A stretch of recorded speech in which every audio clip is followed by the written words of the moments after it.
The 15-Point Plan is part of the Win, Make, Give podcast network.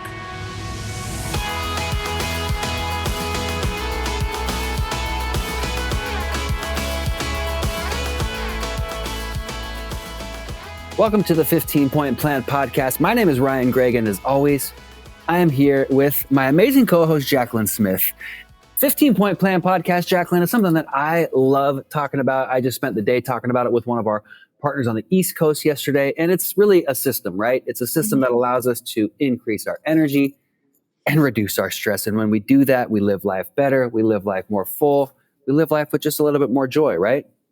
Absolutely. And I've been getting so many people reaching out, telling me, new people that are new to the podcast and new to the 15-Point Plan, which totally fills our bucket, to hear from you and your experience and how this is helping you be more intentional with your daily habits. And we hope you had a great Thanksgiving, by the way.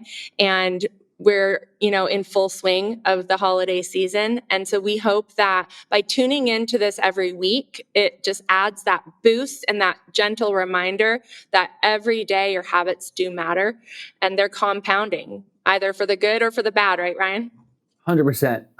And when we look at that 15-point plan, each one of those points matter. And right, our goal with this podcast is to take one or maybe a couple of those points, stack them together, and talk about how you can use those to increase your energy, reduce your stress, and follow a system, right? Follow a system that makes our ordinary lives really extraordinary. And today, we have a cool conversation, Jacqueline. I'm really excited to talk about this because we started talking about this idea, and I realized, wow, this is really a conversation around influence, but specifically how we influence ourselves with the stories that we can tell ourselves, right?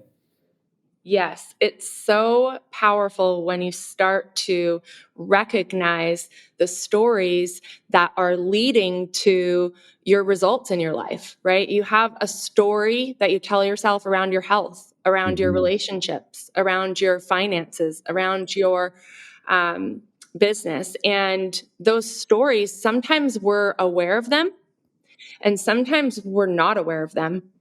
And they are beliefs that are driving our actions because they're driving our thoughts, and our thoughts, we know, drive our feelings, and our feelings contribute to the actions we take or don't take, which then contribute to our results. And so what happens is our stories, they become what we call self-fulfilling prophecies. Yeah. It's crazy. It's like we tell ourselves the story long enough, Jacqueline, and we wonder why it's coming true or why it never changes or why it goes away. It's exactly that. We've told this story to ourselves so many times. It is just that, the self-fulfilling prophecy, because we're speaking it into existence by continuing to repeat these things. And why do we do this to ourselves if that story, well, A, is no longer true, or B, doesn't serve us?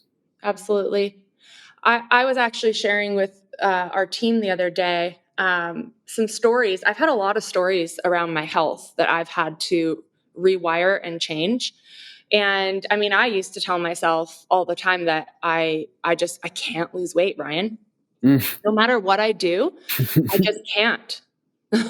And the story I was sharing with my team that I used to tell myself, which did serve me for a season, was that when I first started working out, I was like, Ryan, you know what? If I don't get my workout in the morning, it doesn't happen.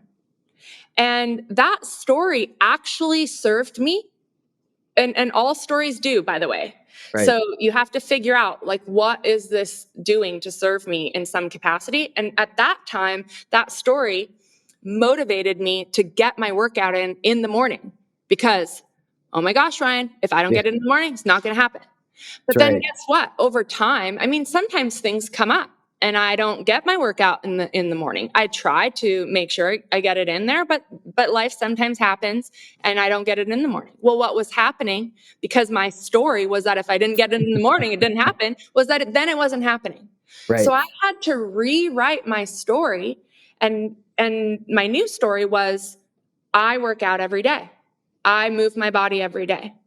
And so that way, sure, if I didn't get it done in the morning, which was my goal for whatever reason, then I made sure to get it done in the evening because my story was that I work out every day. So that is one example But think about, for you, what is a goal that you have, and what has been your story around that goal? What has been your belief around that goal? Jacqueline, I love how when you flip that story, you turned it into a more positive statement. I work out. Not a time frame, but just I do that. So the question to ourselves is what story are we telling ourselves? Is it a negative or is it a positive story? If that story that we are telling ourselves uses negative words, it might not serve us any longer. It might be something that is just from our past. It might be some old traumas, because we all have those in us, right? So a long time ago, I came up with this acronym for the word story, Jacqueline. And I think this is in regards to maybe the negative stories that we tell ourselves and the traumas that we've been through, right? Because the acronym for story, STORY, is suffer, trauma, or release yourself. In other words, I can keep telling myself these negative stories about these traumas in my life that have happened maybe when I was 5 years old. Right. And for the last 30 something years, I am telling myself this negative story. It's dragging me down. It's really not doing much for me anymore, right? Jay Shetty has this cool quote. Maybe he stole it from someone, but Jay Shetty is just so full of wisdom that I'm going to use this in regards. He talks about it with people, but I think we can use this in regards to the stories that we tell ourselves. He says people, or in this case, stories, they come into your life for a reason, a season, or a lifetime. And like you just said, stories are important to tell ourselves. When we're making that transition from not going to the gym or not working out, and we need to tell ourselves, I work out every morning, that might serve us for a season. But for a lifetime, maybe the story we tell ourselves is, I am a fit person that works out regularly. I am a fit person that works out daily. Yeah. And so here's a question. How do we identify the stories? Because if we don't know they're there, we don't realize we're telling ourselves that story, it's hard to change what we're not aware of. Yeah. And so one of the ways that I've learned to figure out my stories is to pay attention to the words I'm using. Like you just said, right? The negative, if there's negative words, it's probably not a story that's serving me at the highest level. Yeah. Yeah. Right. One example that is, James Clear talks about in the book Atomic Habits, is the person who is, now I can't remember if it was quitting smoking or quitting alcohol, but let's say it's smoking. And the guy says, someone offers him a cigarette and he's like, no, I'm trying to quit smoking. Right. Versus the other person who says, oh, no, I don't smoke. Right. He might have just quit smoking yesterday, but he has decided that he does not smoke, versus the person who's trying to quit smoking. It's very different. It is very different. And then I ask myself, well, you know what, Jacqueline, the cool thing about this is I can actually get another point on the 15-point plan from my mindfulness section, because it's during that time of my mindfulness that I think about that. And then I get another point when I journal. And in my journal, I write, I don't smoke. Not like I'm trying to quit, but when you start to write things down in a journal and you write them down regularly and you use maybe affirmations, it might take 5 times or 500 times, but eventually your brain starts to go, you know what? I believe it. Ryan has told me this story that I'm not a smoker so many times that I believe this. And that is my identity now. And that is what I've created. And I have positively influenced myself by using positive words around what I want to create in my life. Well, I love that. And journaling is another way that you can become aware of your stories. And one of the exercises that I used to do and still do is writing out my goals every single day. And I know a lot of people who do this. In fact, our place president, Chris Stewart, I don't know if you know this, but he writes out an affirmation related to his goal every single day also. Now, here's where it becomes a mindfulness exercise and where it can help you become aware of your story, is that as I'm writing out my goals, I'm paying attention to my response internally to that.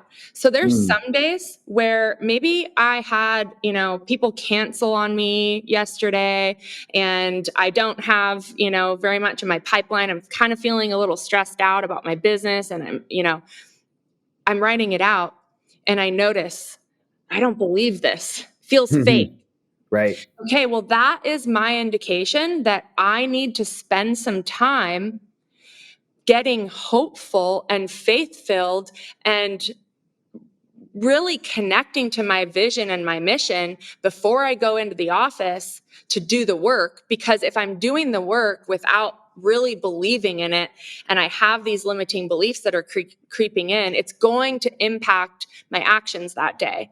And on the contrary, I noticed times where I had a great day yesterday. I set lots of appointments. I just felt really productive. I'm writing out my goals this morning. I feel great. Like, yeah, I totally connect with this, right? And so you can start to see how the layers compound and how the experiences that you're having every day are impacting your next day sometimes, right? And instead of making it this huge thing where I have anxiety and I don't know why, and I'm trying to self-diagnose and I'm not right for this business, I can look at it and isolate it and say, oh my gosh, yesterday I kind of had a rough day. It's impacting my mindset today. Let me spend a little more time on this. Right. And so it's an awareness technique. And like you said, you get your journaling point, you get the mindfulness point, you get the influence point. Got the goals point now because you've written out your goals. Yeah, you just stacked like 5 points. Yeah. So, we have to ask ourselves, okay, at what point does this story no longer serve us? And what are maybe some signs of that? What are some signs? So an example for me, I came across David Goggins a long time ago, right? And that was like maybe a year or two into a fitness journey. And I became my version of David Goggins. Stay hard, no freaking excuses, push harder, Ryan, go harder, Ryan, do more, Ryan. And that was my identity. And it served me for a minute because I needed to like kick my butt for a minute. And that was when I started doing the races and those things. And they were really incredible. And I got a lot of joy out of them. But the way that I knew, Jacqueline, that story of being the hard David Goggins dude was no longer serving me was, well, two things, I guess. The first thought was like, I'm going through the motions. I'm not having joy in this any longer. And I'll argue with you all day about whether or not your workout should be joyful. Because if you're David Goggins, your workout should suck. It should be hard. There should be no joy in it. Yeah. But what's super cool is like over this last 6 months, as I've gotten more into mobility training and Tai Chi and these other sides of things, I don't want to be the hard David Goggins. I want to be the soft Ryan. I want to be the gentle Ryan. I want to be the creative Ryan. And I knew then that story no longer served me because I'm just going through the motions. That story is not giving me joy any longer. And I can continue down that path and beat myself up over it, or I can pivot, right? And know that was a season. And now it's time to change seasons of the story that I tell myself. The story that I tell myself is I'm still fit. I still work out, but it's different now. It's just different now. And I recognize that because the lack of joy. So I think that we can know, are we telling ourselves a story that serves us, and are we doing the actions that best serve us because we find joy? If we're no longer finding joy in anything that we do in our life, maybe that is our cue to question that story and what that story is causing us to do. Yeah. I think a lot of times when people find that they're lacking joy, especially in like a work environment, a lot of times you've just lost touch with like why you started, why are you doing this? And you're maybe so focused on what you're doing, you forget why you're doing it. And like that's kind of coming up in that story you just shared, because why you were starting out with like that passion for exercise because you wanted to be fit, you wanted to live a long, healthy life, you wanted to accomplish and have a sense of fulfillment that comes from achieving things that you never thought you could achieve. Yeah. Right? Yeah. But there's more to it than that. And so we grow, and as we grow, our stories shift and compound and expand. Right? I started out with my morning. You started out with the hard, right? Like, and then you add to that like creativity and mobility. And I mean, that's expanding your health journey. It's not constricting it. It's not throwing it out either. Oh, I don't get joy from this. Well, I'm not going to do it anymore. I'm going to find joy in, something else. No. It's expanding you, right? It's expanding your experience. And I think that's the beauty of life, isn't it? If we're just keep doing the same thing for years and years, then maybe we're not being as whole as we could be. Because like I said, as I've transitioned to the soft side or the gentle side or the creative or playful, whatever word you want to call it, it's bringing out this whole other side of my brain and of my thoughts. And I believe that that's making me a better person and a more whole person. So in recognizing that story that didn't serve me any longer, I can either keep going or I can change it, right? I can change it. I can use my powerful words to change what I want. Now, don't take that powerful word thing too far. Like I talked about DJ Khaled, world famous music producer. He's got the hit song, All I Do Is Win, right? And DJ Khaled's getting a little heavy, Jacqueline. He's a big dude. And the interview, they said, Mr. Khaled, you're very successful and you're a billionaire. And do you ever plan on losing any weight? And he just laughed and said, I don't lose. I don't lose. All I do is win. Now, that's a funny play on the words, right? But like, what can we do that? How can we do that in all aspects of our life? How can we use positive words and make the changes that we need in our life? I think Khaled will get there eventually. Maybe David Goggins will get there eventually. I don't know. I've wondered that, Jacqueline, if there's ever going to be a David Goggins 3.0 that he talks about how he does yoga now and has to stretch now. He already does have to stretch, but maybe that's just not his story. Maybe David Goggins' story is for the lifetime. We'll never know. Never know. Don't forget to share this episode with somebody that might find some joy from it, like it on whatever podcast platform you listen to, whether that's Spotify, Apple Podcasts, and share. Go to winmakegive.com. We have a ton of other podcasts on our podcast platform network. And thank you, as always, for listening. You can connect with both Jacqueline and myself on social media, whether that's through Facebook or maybe Instagram, Ryan Park Greigg and Jacqueline Ray Smith. Thank you, everyone, for following our journey and for letting us be a small part of yours. As we close out the year, spend some time journaling and thinking about the stories that you want to shift as you go into the new year, that you want to shift in 2025, that will have ripple effects for years to come. We appreciate you, and we'll catch you on the next episode. Bye, everyone. Bye, everybody.